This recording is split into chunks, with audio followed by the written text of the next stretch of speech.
Faithful, Niner Empire. What's good? Welcome back to another episode of SOTB, otherwise known as Straight Outta The Bay. On deck right now, we've got Keltz Chronicles. We got Bay Area Baller 18, and Amin the Dream will be coming in shortly. Hey, we got a lot to talk about in this show. We didn't even really react as a group to CMC getting traded to the 49ers. That's something I wanted to touch on a little bit.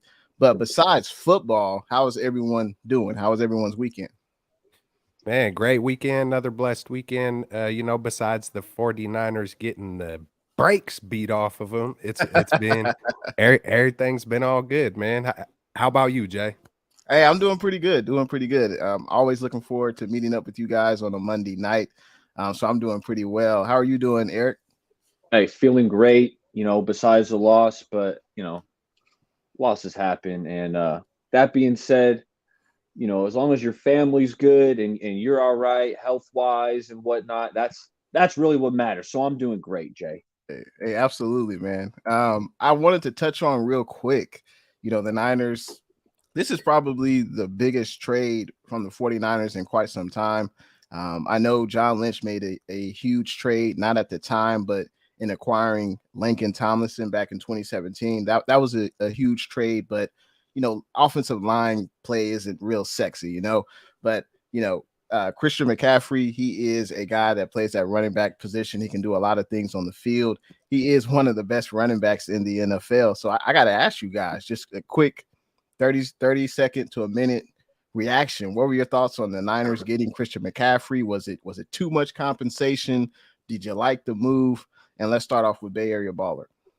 Yeah, I loved the move, Jay. And, paying the 2, the 3, the 4, and a future 5, it does sound steep, but when I'm looking at it, with all those picks, we'd be lucky to get one impact player from those 3 or 4 draft selections. So by trading them, we're getting a stud. In my opinion, Christian McCaffrey is still a top 5 running back in the NFL right now. So I'm definitely excited about the acquisition. And it's like, if we went and traded for some deep threat wide receiver, that would leave me scratching my head. But this is a running back where it feels like the offense needed a spark. And I think we got more than a spark. We got a lightning bolt in Christian McCaffrey. So I absolutely love the acquisition. No, I don't think we gave up too much to acquire a player of that caliber. What say you, Keltz?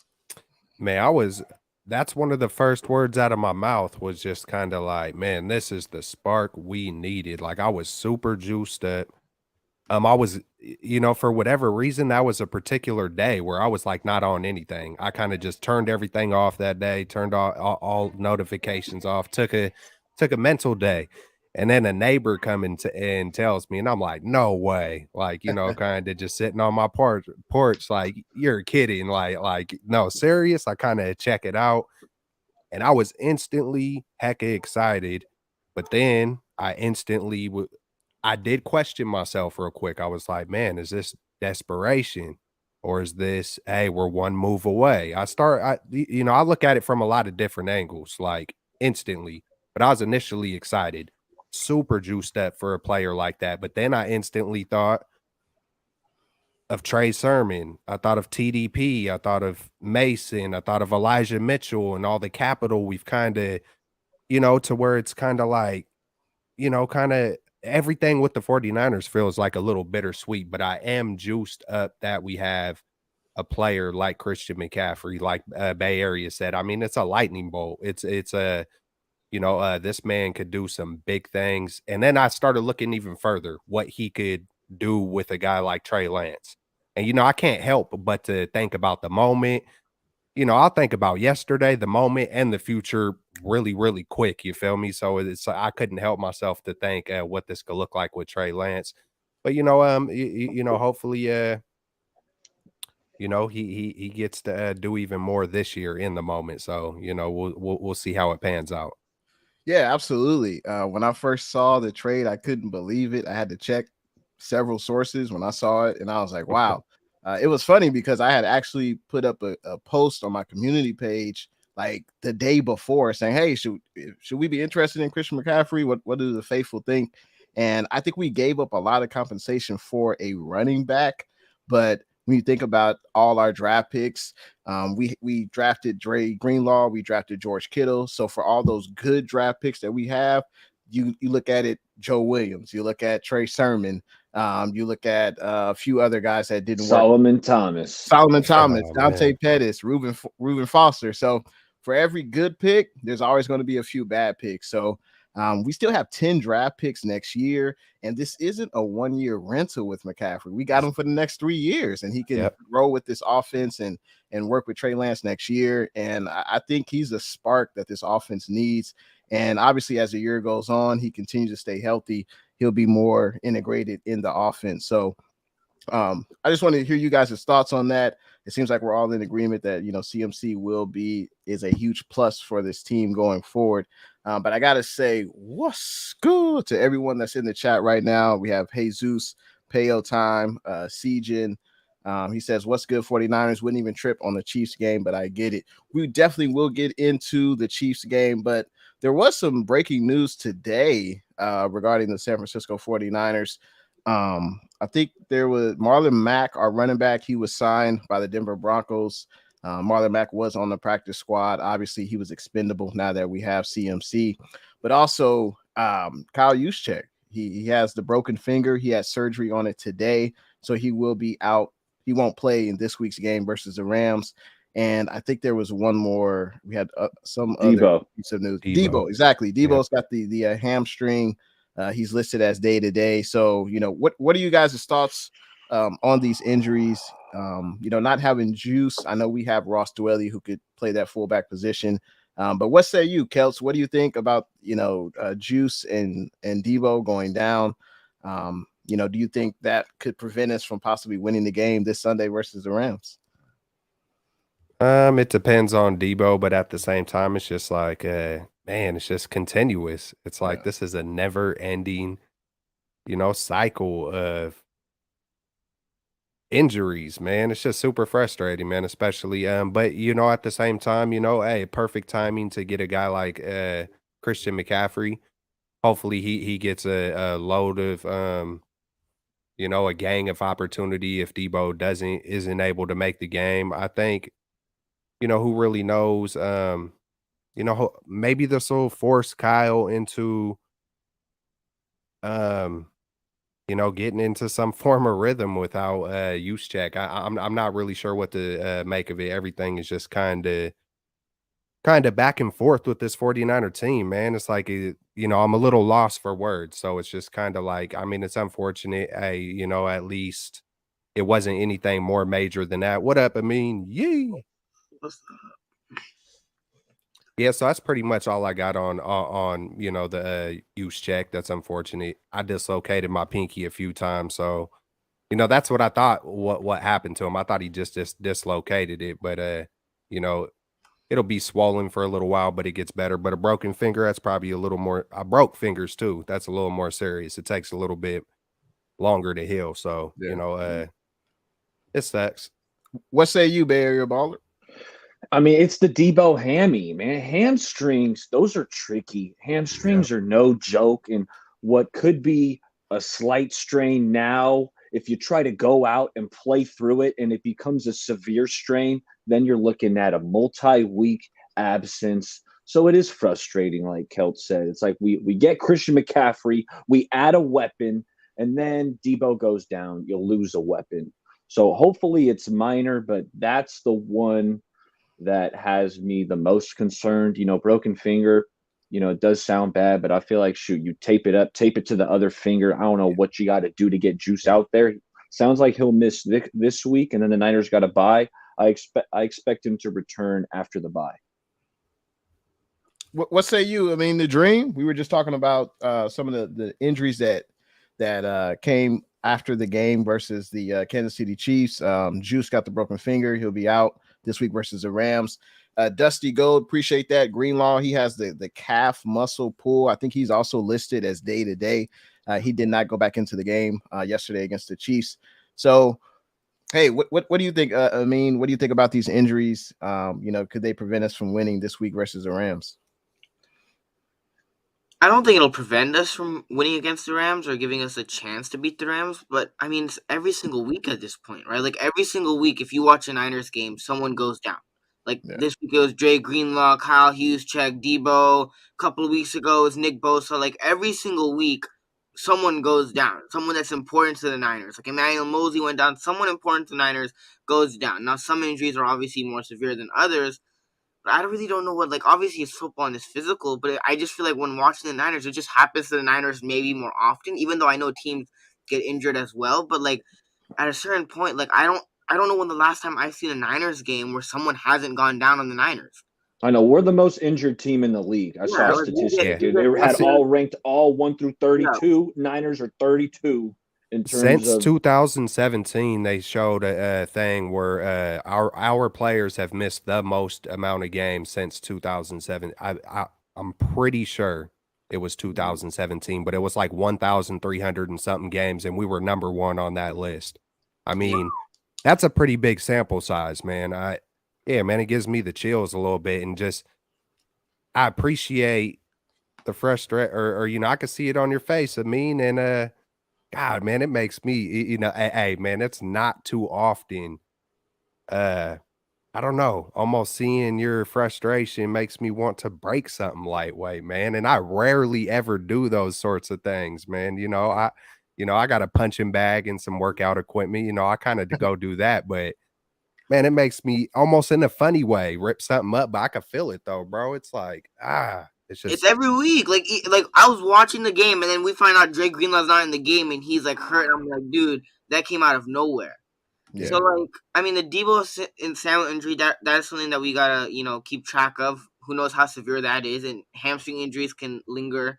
So we'll see how severe that is. We'll see if he's able to go, because they definitely needed him against the Rams. And this Juice one, I mean, it didn't look too good after that play. Like, he was grabbing his finger. The reporters are saying it might have been dislocated or popped out, and they had to pop it back in. But if he broke his finger, he's definitely going to be out for this week. But yeah, man, these injuries are just getting frustrating at a certain point. Like I said, I don't know when the last time I've seen a Niners game where someone hasn't gone down. At a certain point, it just gets frustrating. Man, I've popped my pinky out too, man. I was saying it earlier, and my thing was over here looking like this, and it's terrifying when it happens, man. I know my face, bro. It turned white because I look like I seen a ghost, and I popped it back in myself, man. It took me a couple times, but I was like, I couldn't wait to go to the hospital, bro. I got so scared. I was like, I got to do this now. I can't sit here for an hour looking down at this thing like this. I'm good. Well, Shanahan did mention that Juice will be out this week versus the Rams, but hopefully he'll be back after the bye week. So we'll have 2 weeks off, and then we've got the Chargers. But hopefully he'll be back and he'll be ready to go. I think Ross Dwelley will fill in just fine at that fullback spot. But Debo, man, he's had the hamstring injury before. I think it was in 2020, his second season. He had the hamstring, and it kind of lingered throughout the entire at the very start of the year, right? Yeah, like the right leg. I don't remember which one, but he just wasn't the same guy. He just wasn't the same guy. So, but I mean, I guess at least we got CMC, right? I mean, I guess it's kind of perfect timing. You just kind of got to hope that he will stay healthy, and the other playmakers on the team will stay healthy. That's all you can really Jay, hope but for. it's like we were hoping to add CMC into the fold, not necessarily. I agree. I agree with you. Hopefully, time off. Maybe it'd be best to have Debo rest this week. He'll have the bye week, so he'll have 2 weeks off of rest, and maybe see if he'll be available against the Chargers. I mean, he always torches the Rams, though. Yeah, he does. It's like, man, he always kills the Rams. So not having it out there this week, man, that'd be a killer. That would be. Yeah, that would suck. Quick thoughts to you, Amin the Dream, about CMC. We didn't get a chance to ask you yet. What are your thoughts on CMC? Did the 49ers give up too much compensation for him? What were your thoughts on the trade? I mean, I was hyped at first. Obviously, Kyle Shanahan and John Lynch were aggressive, right? And we don't see it. The last time we saw that was with the Emmanuel Sanders trade. So I was definitely excited. And that's the thing. Will this fix all the 49ers offensive problems? No, it won't. but is this a good addition to add to your team? Is this a win now move if Christian McCaffrey is able to stay healthy? Yeah, it definitely is. And now, obviously, is it still a risk? Yes, because Christian McCaffrey could get hurt. And obviously, adding another guy who's an injury-prone player who's had injuries in his past and bringing him to the Niners, that's obviously a risk. But the upside that Christian McCaffrey brings you is insane. And, like, the thing about Christian McCaffrey is, like, we all know it, but, like, Jimmy checkdowns. That man could take a Jimmy checkdown and take it 65 yards like Deebo Samuel can. Like turn like a 5-yard play or 5-yard throw into like a huge gain. So having CMC on this roster, I think, is huge. And I definitely love the aggressiveness from Kyle Shanahan and John Lynch. And as a fan, obviously, we love it, right? We see the Rams. They're going out and making all these aggressive moves, going out and getting Bobby Wagner, Von Miller, and all these, big players and big superstars. And finally, the Niners went out and got CMC. So I was ecstatic when the trade went down. And I think this definitely will help the Niners offense. I don't know. I don't think it'll I don't think it'll like fix all the Niners problems, but I think it definitely helps to have a guy like CMC in there that can definitely help elevate your offense. No, absolutely. And I think the 49ers are definitely better with CMC on the field. And I would much rather have CMC on the 49ers the next 3 years than him being with the Rams the next 3 years. And I think there was a tweet that the Rams had offered a second, a third, and a 5th round pick for CMC. And we obviously offered the same amount of compensation plus a 4th round pick. And fortunately, the Panthers accepted our offer. So as I said before, I like the trade, and I think he'll do well here under Kyle Shanahan's offense. And obviously, as the season goes on, he'll be more integrated into the offense. That's all we can really hope for. And hopefully everyone stays healthy. I guess we say that every time. We got to get into, the game, the shellacking that the Kansas City Chiefs put on our 49ers. And I'll start off a little bit. I thought that the 49ers would lose this game. I just didn't think we would get beat down like that. I mean, we were just simply outcoached. Players made plays on us.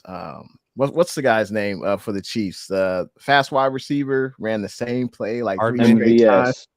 Oh, Hardman. Yeah. Hardman. So they ran the jet sweep or whatever 3 straight times, and 49ers didn't know what was coming. So that was obviously frustrating to watch. But yeah, I don't think, honestly, though, even though we got beat down, I don't think this isn't the game where you say, okay, the 49ers are a fraud. And I know that might sound crazy, but the Kansas City Chiefs, they're one of the best teams in the NFL. I think at this point, it's the Chiefs, it's the Bills, it's the Eagles. I know the Giants and Cowboys have a good record. Don't really believe in them yet, but I feel like those are the top 3 teams, and we just got beat down. We just got beat down, poorly executed. We kept beating ourselves up with penalties and such like that. But I would love to hear you guys' thoughts about the game, and then we'll continue on. So let's start off with Amin the Dream, man. What were your thoughts on the game? And did we learn anything new about the 49ers? Muted. Oh, Amin, you're muted. Yeah. I mean, there were obviously injuries right before during that game, but I mean, this Niners team, like, this wasn't on Jimmy or the offense. This was a complete team loss. The Niners got out-coached. Offensively, they weren't playing good. Defense was horrible. Defense was allowing, like, 9 to 10 yards per play. Special teams wasn't great. Like, overall, as a team, the team sucked on Sunday. Now, I get it. It's the Chiefs. I didn't expect them to win either. But they just really, like, some of the stupid mistakes that the Niners make, it's been week after week after week after week.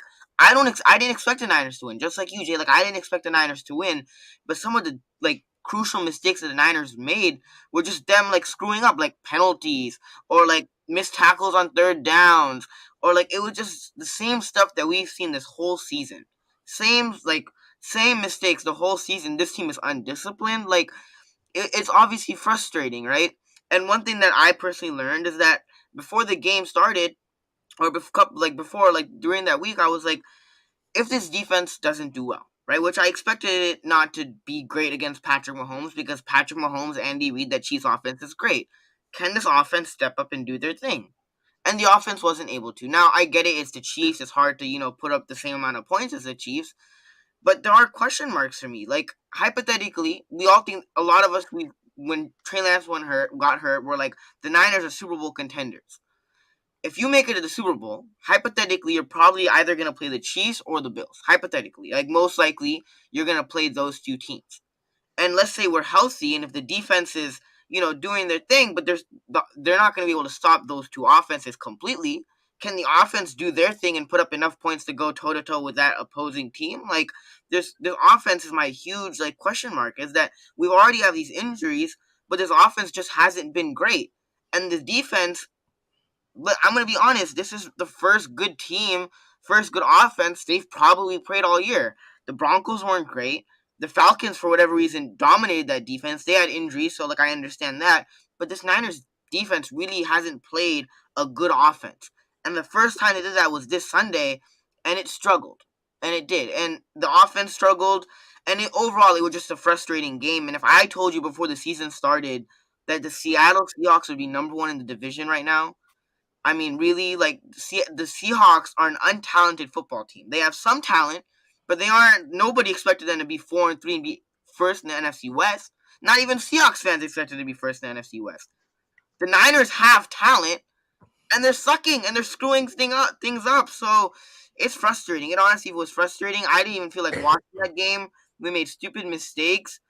And the Niners are a talented team that's losing football games, and the Seahawks, on the other hand, are a team that's not as talented, and they're winning games and, pulling off upsets against really good football teams. So it's just frustrating, especially when you look at the talent that we have on this team, to lose like they did, even though I expected them to lose like they did and play that bad defensively, offensively, special teams. I mean, it was just overall really frustrating to watch.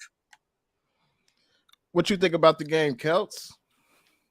Yeah, one thing I learned was if this defense doesn't play a really good game, we're going to get mollywopped. This feels like it makes me think, like, how many times has this offense been the main reason we won a game? Then I ask myself, how many times has the defense been the main reason we won games? And then you could kind of vice versa that. And it's just disappointing, man. And to, just the mistakes. It's like the Bear games. It's like the basics don't matter until they matter again. And it feels like there's a philosophy issue. And when I say philosophy, I'm kind of talking about, like, you see Pat Mahomes with less doing so much more. Yeah, we could have a Kittle, we could have a Debo, we can have an Ayuk, we could have a CMC, but if you don't know how to drive that race car, you're going to wreck it, or you ain't going to go nowhere. I mean, Jimmy I'm going to give props to this dude named Ryan Hensley, if you guys know him. But he said, he made a joke about it. Jimmy Garoppolo threw a 5-yard Hail Mary in the end zone. You know what I'm saying? It's like, and it's hilarious, but it's true. It's like throw the ball away, live to fight another day, dude. You are in year 8, 10? It looks like Kyle and Jimmy are like rookies. And this core has been together on a continuous search for identity. You don't know how to get the basics down. I heard that Kyle Shanahan doesn't give Jimmy no leeway on switching calls up. He might switch protections and whatnot, and I don't even know if he gets that. But I heard from a few dudes that Jimmy is not allowed to. It's just all odd. It's all off. You would think after year 6 there would be some form of trust in your quarterback, regardless of the limitations. There's prideful issues. I feel like there's trust issues. There's discipline issues. There's leadership. It just keeps pouring out. And then even some of the picks, I know you're not going to nail every single pick. I know you win some, you lose some, yada, yada. But then it's like, I keep thinking about Buckner. I keep thinking about all of it, not just this game, but just this game. We've seen a little bit of all of it. You feel me? Especially when the defense, and then, God, it's hard not to think about, man, we could have had this dude, Pat Mahomes. There's another example. It's like I could go just so many examples. And then to top it off, Jim Harbaugh is sitting there.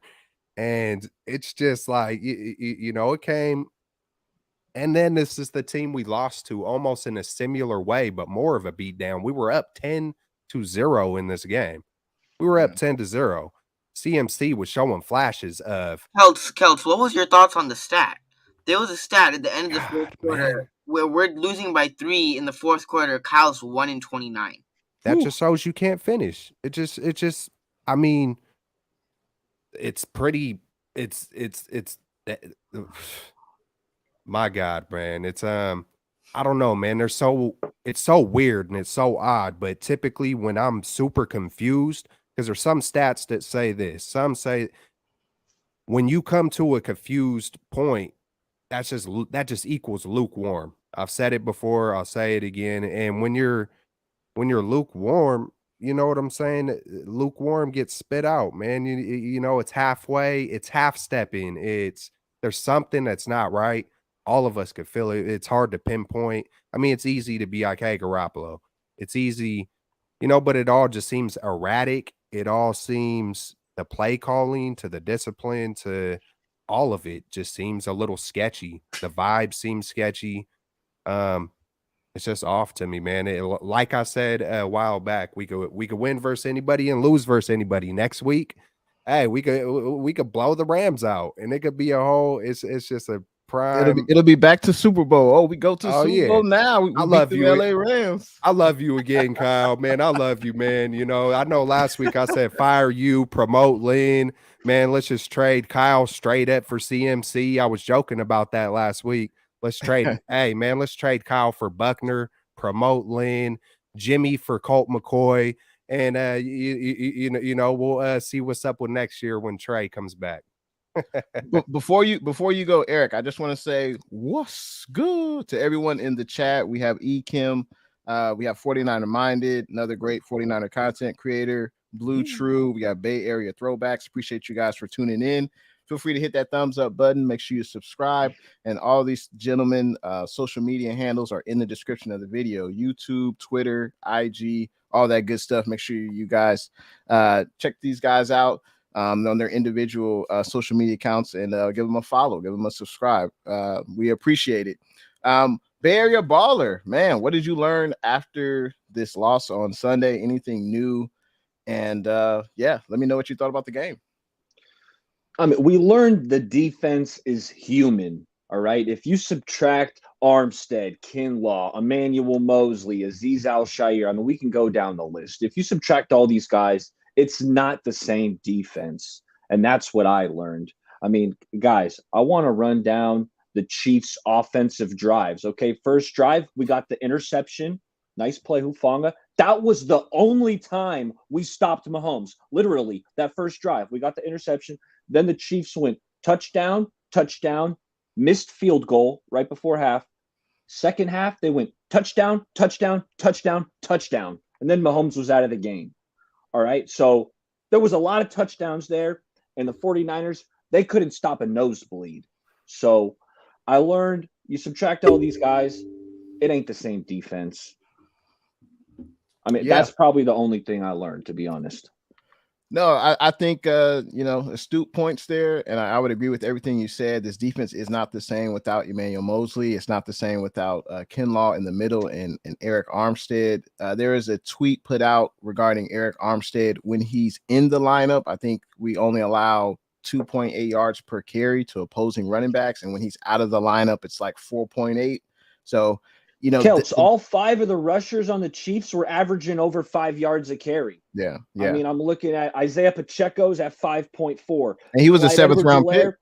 5.3. Mecole Hardman was averaging 14 yards a carry. Jerick McKinnon, 6 yards a carry. You can't win a game when everyone's running for over 5 yards a clip on you. Yeah. And you got Pat Mahomes. And that's the thing. And that's the thing. When this defense doesn't particularly play well, this team doesn't win, right? And everybody says Jimmy wins. No, Jimmy doesn't win.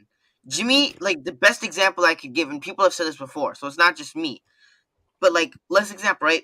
The defense and the running game is the bus, are the people that drive the bus. Jimmy is just sitting on the bus. He rides the bus. He's not the driver of the bus. But when the defense and the run game doesn't drive the bus, Jimmy and the offense can't drive the bus. They just can't. So that's the thing. We saw it on Sunday. Right now, obviously, it's the Chiefs, number 1 offense. when his defense doesn't do well and they're struggling, this offense can't pick it up. This offense just can't do their thing. And it's not even been just like this game in particular. It's been the whole season. And there's been times where the defense has been playing good and the offense has just been struggling so badly that they haven't been able to put up points. And we've lost certain games just because of the offense, even when the defense has been playing good. I mean, there's been so many frustrating moments this season. It really is. And like, I saw it before I hopped on the stream, but the Bears have the same record as us right now. I Like was the thinking the Chicago same Bears thing the have whole the same time. record as us. The whole time I was like, yeah, hey, we're not as good as the Bears because we lost to them. Like it's hard not to think that way. And it's like, and one thing I kind of wanted to ask you guys, I don't know if you have it in the topics, Jay, but George Kittle talking about, hey, we got the weapons. To me, it looks like a shot at, Kyle and Jimmy, or maybe both of them, maybe one of them. And then you hear Ayuk say the same thing. Do y'all feel like, we could eventually see these players stop kind of quitting on Kyle a little A bit? Do you think? mutiny? Are you referencing a mutiny on Kyle Shanahan? Huh?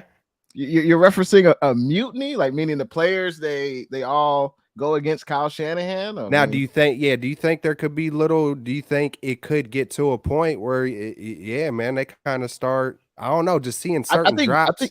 I think I'm winning seeing certain cures drops and I'm seeing certain protections and certain things to where it just feels like that people are getting fed up, and not everybody, there could be a good group that is fully behind Shanahan and Garoppolo, but you just never know in these locker rooms, man, when I don't know, man. It just seems very sketchy to me, man. So we'll see how it continues to play out. I think winning will cure everything, and it's crazy. This NFL season has been a roller coaster so far. There's only 17 games. After every loss, it's fire Shanahan. It's Jimmy G's trash. After every win, we don't hear any of that. And I just think we just got whooped by a much better team. I don't think that this is the game. I said before, I don't think this is the game where you say, okay, well, the 49ers aren't going to the playoffs. The 49ers aren't a good team. So far, the talent is there. The players have said it, but for whatever reason, the execution is not there. We know when Jimmy G is under duress, he's not going to be the best Jimmy that he can be. And honestly, the best Jimmy, that's questionable in itself. But, let's look at the errors we saw yesterday. And I'll just give one and we'll just go around. Like the penalties, the penalties, Jawan Jennings, the kickoff right after halftime. Like, what are you doing? Like, why are you pushing a guy? He's already 3 yards out of bounds. It's just, we can't afford to make those types of plays, and still expect to win the game. Trent Williams, that was one of his worst games I've ever seen him play in a Niner uniform. Mike McGlinchey, like, if you can't block for Jimmy, and I'm not making an excuse for Jimmy, but when you can't block for Jimmy, you can't expect him to be accurate. We know he's not accurate already. So when he's under duress, he's not going to be his best self. And I give credit to the Chiefs. The Chiefs came to play. They were much better than us yesterday. And I'm sure everyone still thinks we're going to make the playoffs. I guess we'll see. But I think we take this loss as it is. We learn from it, and then we move on to the Rams. But Bay Area Baller, what's one thing that we got to improve on going forward to the Rams, or what's one thing you saw yesterday where we just can't make those types of mistakes? Yeah, like you said, the 49ers played a sloppy game of football, right? With the 10 penalties, multiple dropped passes, right? It's hard to win a game that way. And then with the turnovers, I'm not counting the Brock Purdy turnovers, but there was still 2 other turnovers that happened in the game. The inexcusable interception before halftime, like, Jimmy, what are you doing? Yeah. Jimmy, and it's something I've thought of. I don't know why. Jimmy's a walk-in brain fart. No, for real. Jimmy, he'll be playing all right. He'll make some good throws, some tight window throws, and it's like, all right, Jimmy, let's go. And then he just does something that just leaves you disgusted, like that interception before half. We need points, right? I think we could have taken the lead even if we would have settled for 3, but it's besides the point. Jimmy G's a walking brain fart. Like you said, Mike McGlinchey was atrocious. Chris Jones was just bullying him, making him look like a toddler out there. And then, Mooney Ward, this will be my last one. I don't want to hog all the negatives, but Mooney Ward was getting torched by MVS. There was a 3rd and 11 where the game was still in reach. We might have been down 5 at the time. And Mooney Ward on 3rd and 11 gets absolutely torched by Valdez-Scantling, gives up a big play. Then you got the 3rd and 20, fellas, the 3rd and 20. The score was 21-16 in the 3rd quarter. Like, the game was still within grasp, right? 21-16, 3rd and 20, and Mahomes throws a dump-off screen pass of Jerick McKinnon, of all people, who busted for a first down. It's like, man, even if we could have held them to 3, it's still a 1-possession game. But no, you give up a screen pass to beat 3rd and 20. So, I mean, what can you guys think of any other blunders we saw yesterday? What about you, Amin the Dream? 3rd and 20. Yeah. What was that? 3rd and 20? By McKinnon. Like, what is it with, like, these old 49ers players coming back and playing the Niners and just, like, going off and having, like, a career day? I'm like, I don't, like, that 3rd and 20 was just unacceptable. Like, at that point, I wanted to turn off the TV and just, like, go, like, watch another football game because it was so bad. It was so bad. And it's not even been this Kansas City game. What frustrates me even more is the penalties. It almost felt like the whole first half, the Niners would get positive yards, and then there would be like a holding or delay of game or something, and they would move the Niners back. And then they would get positive yards, and there would be a penalty that would move them back. Like, the penalties, the missed tackles, like, I mean, it's the same thing. Yeah. It's been the same thing this whole entire season. And for whatever reason, the Niners haven't been able to figure it out.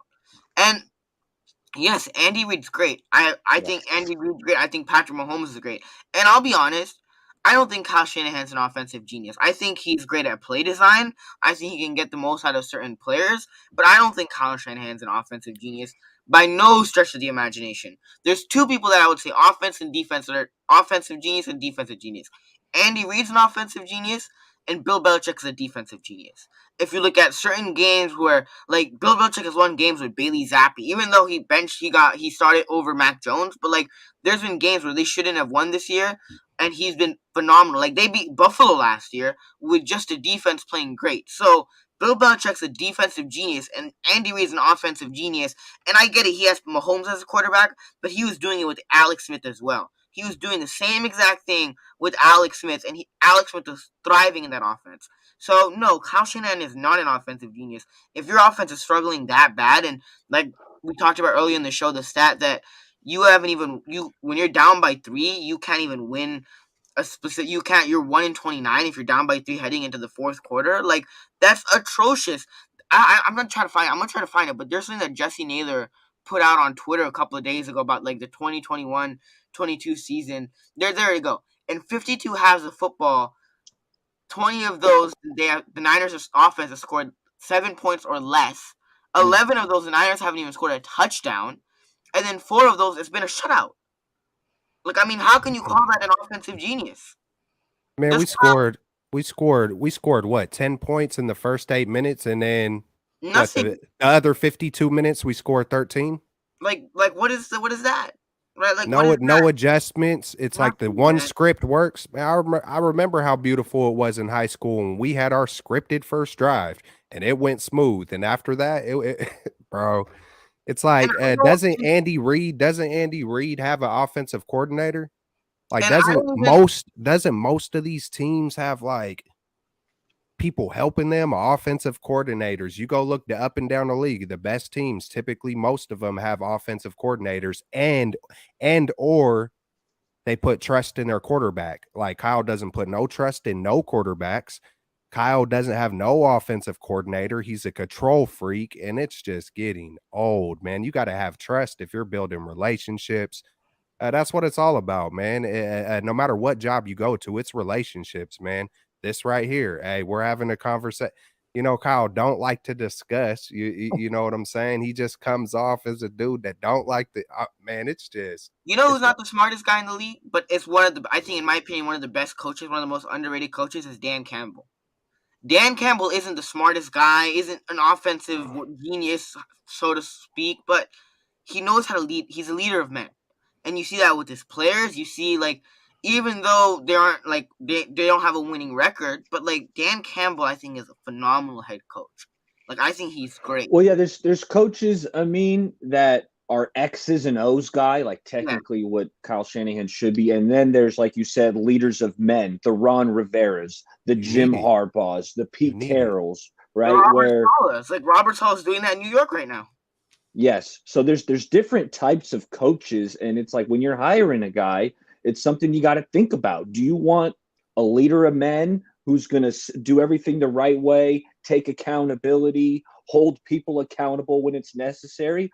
Or do you want kind of the nerdy guy who's in his playbook drawing up plays like that, when he's not really concerned about managing he's all on these the sideline like personalities? this. He's on the sideline. You know what I'm saying? It's just utilize Anthony Lynn, and I'm sure they are, but it's like it just seems like there's a lot piled on his plate, and he can never eat that much. You know what I'm saying? It's like he's never finishing the plate. There's always a lot being scraped off into the garbage, and it's just we're underachieving, and it just feels just like too much for him, man. It's very stressful to watch it. I'm sure for Kyle, it's been super stressful to do it. I mean, you can see how he's aged. Sometimes you just got to say, hey, man, I need help. I mean, it's pretty, it's pretty self-explanatory. It seems so simple in my head, but so hard to vocalize because there's a lot of confusion. There's no question this team has underachieved so far. Good teams don't lose to Chicago. Good teams don't lose to Denver. We lost to the Atlanta Falcons. Like, there's some terrible losses on our schedule right now. But we have to look on the bright side. The NFC conference is terrible this year. I think there's only 4 teams who have a winning record so far. So the NFC West, it is still up for grabs. A win next week versus the LA Rams, and Shanahan again proves he's a great leader with the capital L. But I mean, people question his leadership. I get it. When he talks to the media, it's definitely condescending. It's definitely like, I'm the smartest guy in the room. That's how he is. He's not perfect. But I think a win next week versus the Rams, I think it's a step in the right direction. We go into the bye week with the win. Now, there was a lot of bad things that happened yesterday. A lot of bad play by the 49ers. Could you guys think of anything that the 49ers did well yesterday versus the Chiefs? Let's start off with Bay Area Baller. Anything positive that the 49ers did yesterday?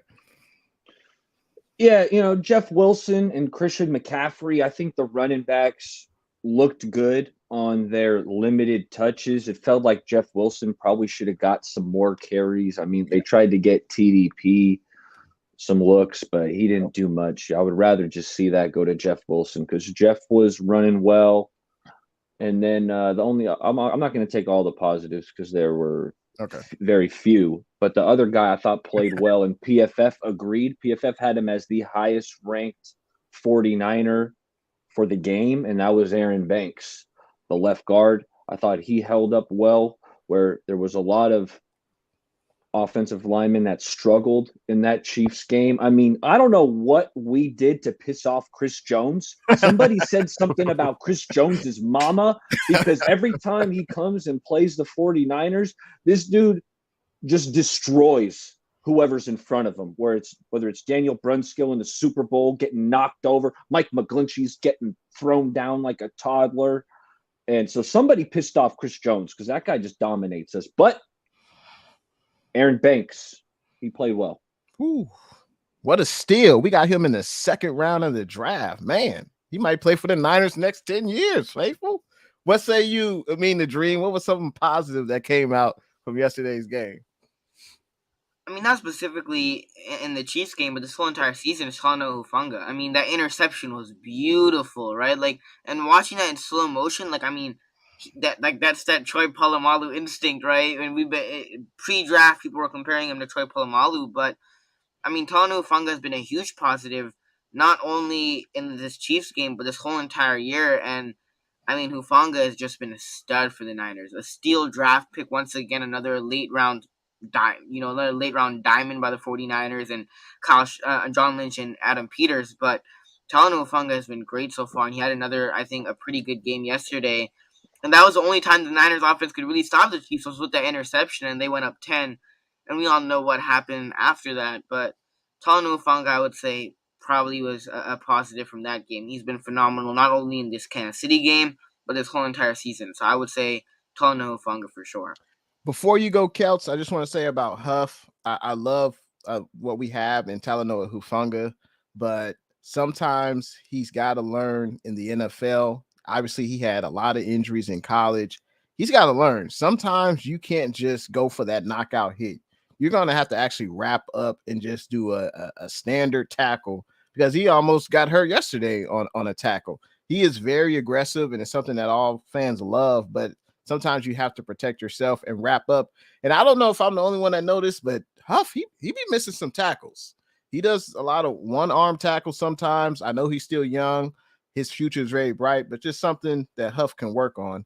But obviously, the overall body of work, he's been a stellar so far this year.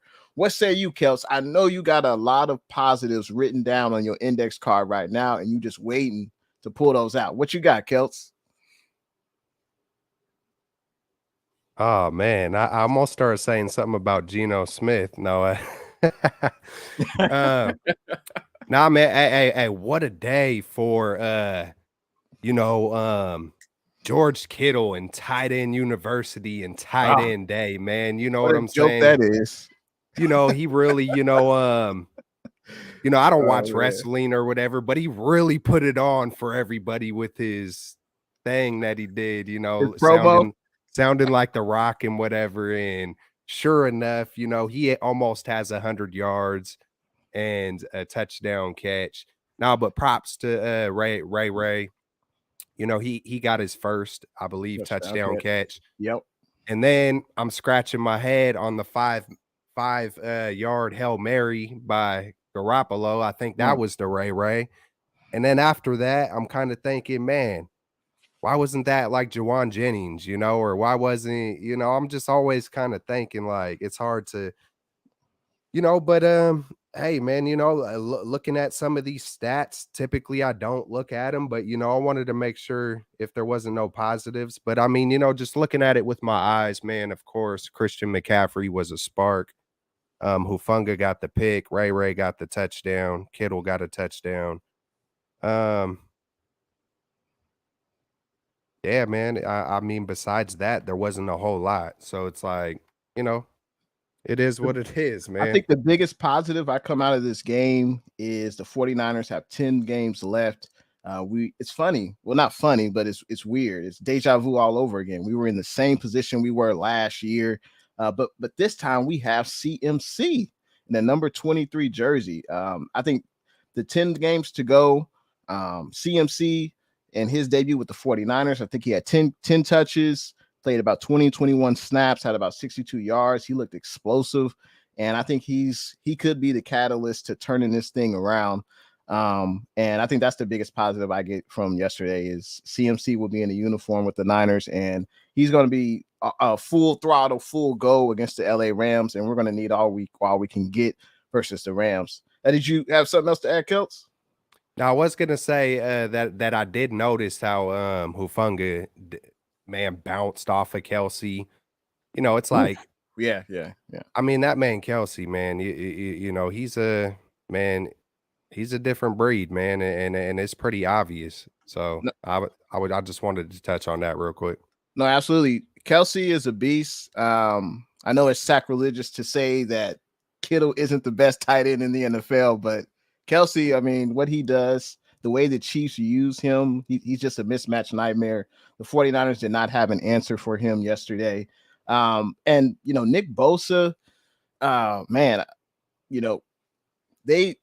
what makes coaches great is they use your strength against you. And that's what we saw yesterday in Andy Reid. Nick Bosa was flying up the field, and they were just running plays either behind him, in front of him, to the side of him. It didn't matter. And that was frustrating to watch yesterday as well. and I know this is a positive part of the show, but I had to bring that up, was they never, and I think Amin mentioned this earlier, they never adjusted. They never, if they do this, we do that. It wasn't that. It was just, this is our game plan. We're going to do it no matter what. And that's frustrating to watch from a fan perspective, that players aren't seeing what's going on and adjusting their play. So also, people, I saw, just real quick, I saw people saying, D'Amico needs to blitz more or yada, yada, yada. I remember in one of our earlier shows, I said, hey, now that Mosley is hurt, will D'Amico Ryans have to change up his defensive scheme? And I was thinking, yes, because we can't blitz as often as we were. We don't have Emmanuel Mosley anymore. I don't know about you guys, but Tayshaun Gibson, his strength is not man-to-man coverage. We continue to see that every day or every game. So I think they're going to have to change up something. But go ahead, Bay Area Baller. Yeah, we're talking about the lack of adjustments. Mecole Hardman scored 3 touchdowns off a jet sweep. I was about to say the same like, exact thing, Baller. After the first one, you're thinking, all right, hey, when you see him come in motion, let's pay attention to him, shift over, but not once, not twice, but 3 times. And one of them, they bluff blocked Nick Bosa, right? The tight end acted like he was going to block Bosa and didn't. And Bosa, he was the only one who could have blown up one of the Mecole Hardman jet sweep touchdowns, but he didn't. The lack of adjustments especially stood out when you're talking about how Mecole Hardman scored 3 touchdowns all off jet sweeps. Yeah. I agree. And I definitely agree with everyone and everyone's comments. The players, they have to just learn from it, watch the film, and move on to the LA Rams, because obviously that's a big divisional game. Obviously the Rams are in our division. It's key that we stay undefeated versus our opponents in the NFC West, and I think we can do that this Sunday against the Rams. Now, usually how we do with Straight Out of the Bay, we have some pickup games. Let's get into that right now. And I appreciate everyone in the chat leaving your comments. And I appreciate if you like and subscribe, hit that bell notification, and do the same for these gentlemen here. All their social media links are in the description of this video. Keltz Chronicles, Bay Area Baller 18, and Amin the Dream. But the first game we're going to talk about, and that's going to be the Arizona Cardinals versus the Minnesota Vikings. Who do you think has the advantage in this game, and who do you think will win? We'll start off with Bay Area Baller 18. What you got, Eric? Yeah, well, Vikings coming off a bye, and they're at home, so I'm going with the Minnesota Vikings. What say you, Amin the Dream? Ooh, this is a tough one. I mean, the Cardinals got DeAndre Hopkins back. That offense put up like 42 against the Saints. Give me the Cardinals. Give me the Cardinals. I'm going to go an upset here. I don't know if it's an upset, but I'm going to take the Cardinals. And this is a home game for the Minnesota Vikings, and it is a 10 a.m. start. So what say you, Keltz? I'm going to go Minnesota because it's not a primetime game, and it feels like Kirk Cousins does do well at home and whatnot. And so, yeah, I'm going to go with Minnesota and hope the last week I was the only one that picked the Giants, and y'all three said the Jacksonville Jaguars, and I picked the Giants. I was the only one that believed it. Jacksonville was up for most of that game. I was nervous. You called it. You did call it. Hey, I hit on the Seahawks. I did it. That's how I caught Bay Area. But yep. Cardinals versus Vikings. The Cardinals got to travel to Minnesota. It's a 10 a.m. start. Obviously, that's an early time for them. The Cardinals, that is. Vikings are at home. That's an astute observation by Keltz. We know Kirk Cousins does not play well on primetime games. So I want Minnesota to win, and I think they will win versus the Arizona Cardinals. And I think the Vikings lead the division, the NFC North. So, hopefully they win that game versus the Cardinals. Next game up, we have the New York Football Giants. Surprise team this year out of the NFC East. They're playing pretty well. They're facing off against another team the Seattle Seahawks leading the NFC West. Who would have thought that after the first 7 weeks of the season? So who you got? Giants versus Seahawks. Let's go to Keltz first. How the heck are the Seahawks winning the NFC West? I mean, Pete Carroll, what a heck of a coach, man, to get the best. I mean, he was instilling confidence in Drew Lock and Geno Smith, man, all training camp long, he was pumping them up and it's showing.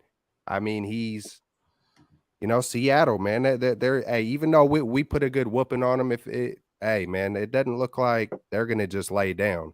So, and both of these teams, both of these teams are surprise teams. I've been going against the Giants and then kind of started picking them, but I kind of been, this one's tough, man. I'm gonna go Giants, bro. I'm gonna go just because I don't Picking the road team. All right, yeah, man. I gotta pull it all out for the Giants on this one. What say you, Amin the Dream? This is a tough one. I think this is probably one of the toughest matchups of the weekend. I mean, New York 6-1, and then the Seahawks came off a huge win against the Chargers. Ooh, I don't know. Like, should I go the Giants again, who didn't fail me last week, or should I go with the hot Seahawks right now? I'll go Giants. I'll go Giants. I think they get the W. I think this is probably going to be Geno Smith's. He's not going to have as good of a game as he has had the last couple of weeks. I'll go Giants. What say you, Eric?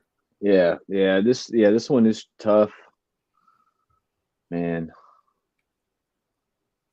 I'm gonna go with the Seahawks. Seahawks are at home. DK Metcalf did get dinged up his knee, so I don't know if he's gonna play or not. But I will say, Kenneth Walker, this dude, he's a beast. And if you were following Baller's draft guide, pre-draft, I was hyping up this guy Kenneth Walker out of Michigan State. He was my favorite running back in the draft.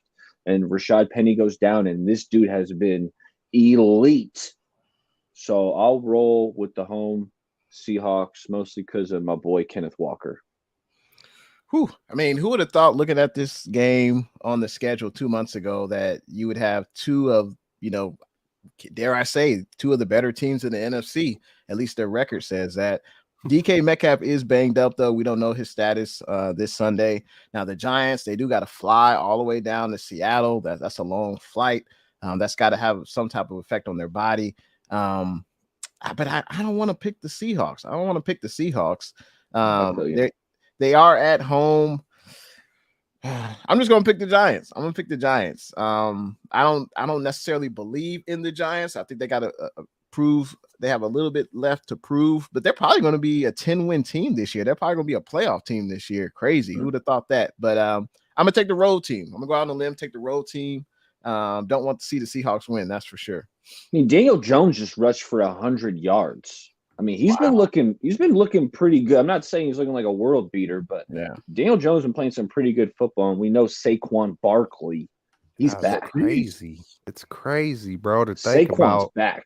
It's crazy to think about, like, a Daniel Jones is leading the team. Geno Smith is leading it, man. Yeah, I'm gonna stop there. I guess that's coaching for you, man. I guess that's coaching, man. Guess that's what that is. Let's get into the next game. We have the Green Bay Packers visiting the Buffalo Bills on Sunday Night Football prime time. And this is the day before Halloween. I think this will be a massacre for sure. And the Buffalo Bills are going to win this easy. I think they're going to beat the brakes off them Green Bay Packers. It's going to be a blowout. Easily 2 touchdowns. Easy. Who you got, Keltz? Oh, yeah, I got to go with the Bills on this one. Man, who knows what's going on with the Packers? Feels like, it's just a struggle. It just seems like it's a struggle for them, man, versus, whoever they're playing. And they just lost, right? I'm pretty sure. Yeah, yep. They just lost to Tyler Heineke. To the Washington Commanders? Yeah. Who are they? Yeah. Like, I mean, yeah, man. Yeah, I'm going with the Bills for sure, man. I can't do no trickery on this one. Who you got, Eric? Bills. Bills. Will it be a clean sweep? Amin, who you got? Give me the Bills. All right. Bills Mafia. No, Bills Mafia. Now jump through that table behind you. I mean, jump through the table in the middle of the draft room. Exactly. So the next game we got, AFC North matchup. We've got the Cincinnati Bengals versus the Cleveland Browns. Who you got in this game, Amin? Bengals. Bengals. And this is a Monday Night Football prime time in Cleveland. Who you got, Keltz? Man, something makes me want to be different, but it looks like Joe Burrows is starting to get it together. Looks like he's balling. God, should I do it? Man, I almost want to flip a coin. You know what? I'm gonna take the shot and take the risk and say the Browns. Whoa. Okay. Oh, this is where I catch you here, Keltz. This is the week I catch back up. Because that pick right here, I'm going Cincinnati. Because the reason you said, man, Joey B's been dicing it up. Tyler Boyd, Joey Ice, man. Woo. Give me Bengals. I'm going with the Bengals. I think they're a better team right now than Cleveland. I think this will be close, though. I mean, it's the AFC North matchup. I think it's definitely going to be a close physical game. But I'm taking the good old Cincinnati Bengals to win versus the Cleveland Browns. Appreciate everyone coming on to the stream tonight. Everyone that was in the chat, huge shout out to you guys. Everyone that was so gracious and sent some super chats. Appreciate that. Always fun to have Keltz Chronicles, Bay Area Baller 18, and Amin the Dream. Always look forward to Monday nights when we can get together and talk about our team in the San Francisco 49ers. We got to talk about one last thing. Obviously, the Niners are 3-4 heading into next week versus the LA Rams. Give me one key to a victory versus the LA Rams, and we're going to start off with Keltz. One key to victory. One key. The major key versus the Rams. Just win the turnover battle. That'll be my key. Okay. What about you, Eric? Yeah. You got to make Stafford uncomfortable. Whether it's, a couple sacks. We only sacked Mahomes one time last week. That's not going to cut it. So make Stafford uncomfortable, get a couple sacks, but also get him off his spot and have to get the ball out quick. What you got to mean? Offense got to get rolling early. I mean, offensively, can they do the thing? Can they run the football effectively? Can Jimmy not make mistakes? Just got to be better offensively and got to neutralize those penalties, man. Can't have as many penalties.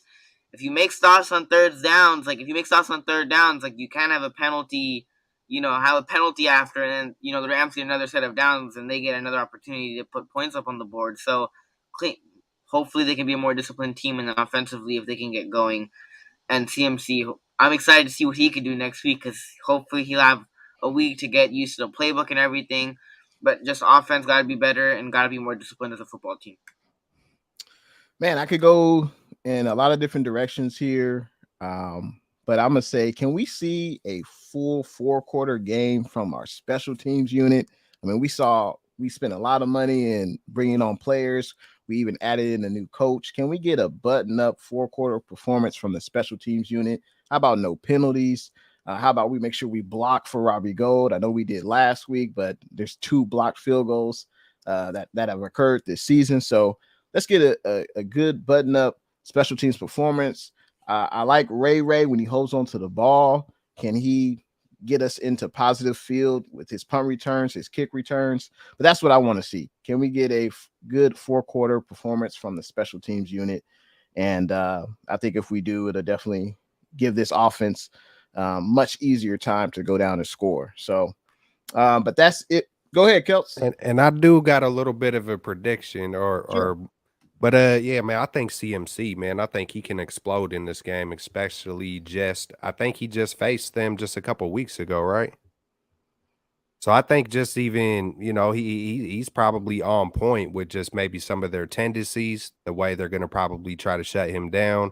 And so, yeah, I'm calling for a huge game from Christian McCaffrey. And I got a question to ask you guys before we get out of here, because I've seen some different speculation on how they think the fans or whatnot think the running back carries or snaps are going to be distributed. Like, I'm of the opinion this is Christian McCaffrey's backfield. Like, obviously he's not going to play 100% of the snaps, but I'm thinking like 70% of the running back snaps he should be back there, and then sprinkle in Jeff Wilson for 20 and Debo maybe for 10 or whatever it is. But do you guys think it's predominantly CMC or it's going to be this committee? Hey, man, I think he's going to be getting paid. Like, you know what I'm saying? Hey, man, utilize that explosion. CMC looks like he wants it. He's hungry. He looks like a bulldog. You know what I'm saying? And another thing I did want to say about CMC, I hope we do. I think we should. But I think he's more explosive than Debo at the same time. I think Debo is, can absorb and put punishment on people maybe a little bit more. But I think when it comes to getting in the end zone and that breakaway speed mixed with the man, I was studying a lot of tape on CMC, man, and I can't wait to see this for him to get, hey, man, give that man the ball 30 times a game. Target that man, hey, give him 18 carries, give him 8 targets in the passing game, utilize it, use it.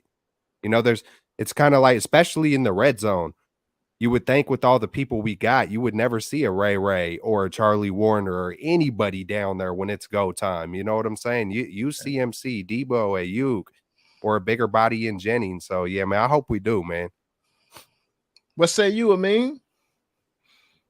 Yeah, I mean, I agree with Baller. I think CMC will get of the carries, and the rest of the guys will get their fair share of carries, whatever is left. But I think CMC plays majority of the snaps. I definitely do think so. Now, obviously, I don't think he'll get 100% of the snaps for a variety of different reasons. I don't know if his body will be able to handle it, and there's obviously other guys that are capable, like Jeff Wilson Jr. and things like that. But CMC will definitely get a bulk of the carries, and I'm really looking forward to it, right? We saw with Emmanuel Sanders the spark that he added to this offense in 2019.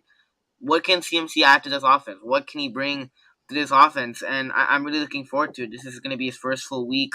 Hopefully he'll get a good chance to learn the playbook, and this is going to be his first full week. So I'm really looking forward to it. Tommy Huxley called your boy trash, man. Baller, what's up with that?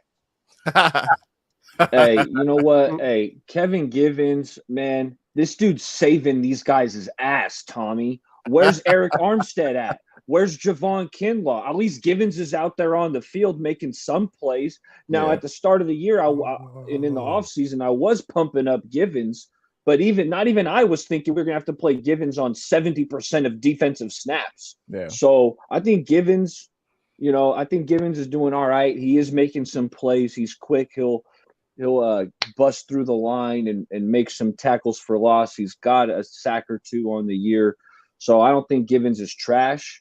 I think Givens is pretty good for being, a rotational DT who has now been forced into a starting role. Yeah. Hey, one other thing I did want to say too, though, is props on targeting Ayuk more, because I think back-to-back weeks where they tried to make it a point to go to Ayuk, and well done. Man, I can see it even when he's not getting all the stats and stuff. He looks like one of our better players that kind of doesn't get taught. It's easy for him to get swept under the rug. So props. I think he got 11 targets, 2 touchdowns the game before. Keep feeding Ayuk, feed the playmakers. Let's get it done. Let's whoop these Rams, regardless of how things are unfolding. It's been a disappointment, but let's come back strong, man. And hey, Keltz, he said whoop. All I'm thinking about now is Warriors, Grizzlies. Whoop that trick. Yeah, man. Let's go down. Let's go bring the Red Sea. I know it hasn't been, the 40. Hey, props to the faithful, man, because they go out and travel out, man.